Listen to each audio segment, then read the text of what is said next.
Every university has their legends. Idaho State University is no different. But few schools can say their legend has been associated with their athletic program for as long and with as much meaning as the Bengal legend. I'm Russ Eisenstein. Babe Caccia is the all-time winningest football, baseball, and wrestling coach. He turned 90 on Wednesday, and he has all of the life and spirit of all of the Bengal athletes combined. He is the epitome of a Bengal. He's tough, he's feisty, he's caring, he's resilient, he's a teacher, he's a winner. He's a Bengal. Holt Arena's football field is now named Babe Caccia Field. He's given so much and asked for so little in return. That's the mark of a true champion. Babe's association with ISU began long ago. Well, I guess if you want to go back to high school, I graduated from Itola High School in 1936. And then I went across the town and registered at Idaho State University of Idaho Southern Branch, which is Idaho State now, which was a junior college then.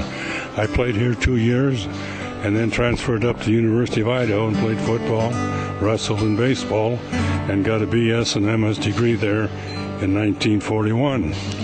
And then in 41 to 46, I was in the Navy. And I had some real good experiences in the Navy. Got to play a little football while I was in the service.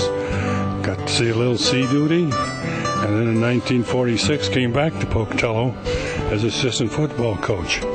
Chuck Atkinson, a very good friend of mine, was the head football coach, and he'd been the high school coach and then went in the service, then came back and got the job and hired me as his line coach. I was there for 2 years, and we had tremendous success there at Pocatello High School in football and all sports. And so in 1948, John Vesser hired me as assistant football coach here at Idaho State University. And then in 52, I became the head coach. Becoming the head football coach at ISU was a special moment for Babe. Well, you know, I was really honored because here I was coming back to actually one of my alma maters as a head football coach and the local boy and head football coach. So there was a lot of things that had me stirred up. 1952 was his first year as head football coach. And one of his best, the Bengals went undefeated and won the first of Babe's 6 conference titles. Well, naturally, it meant a lot to me because it was my first year back in my hometown and my home school and being undefeated my first year. And we had tremendous support from the town and the students, so it was just a great year all over. But there was more. Russ, there was a lot more than just the football that year. I don't think there's a team in the nation that can do what we did in 1952. We were undefeated in football. We won the national championship in boxing. W. Holt was undefeated in track and field. And Steve Belko went to the NCAA playoffs in San Francisco at the Cow Palace and won the consolation championship. So how can you beat a year like that? Babe and W. Holt served as dual ISU athletic icons, and their friendship spanned decades. Well, you know, Dub came here in 1936. We played here for 2 years and went up to the University of Idaho and played there 3 years. So we have known and been associated with each other for 70 years. 1957 was a repeat of 52 for the total program. We were undefeated in football. W won the national championship in boxing. We were undefeated in track and field, and we had an outstanding basketball game. So everything kind of fell in. You know, we had great athletes. Suits and ties have come back in vogue in some football coaching circles, but the tie was a Babe standard. In the Navy, I wore a tie, and when I came to Idaho State and in Pocatello High School, everybody wore ties.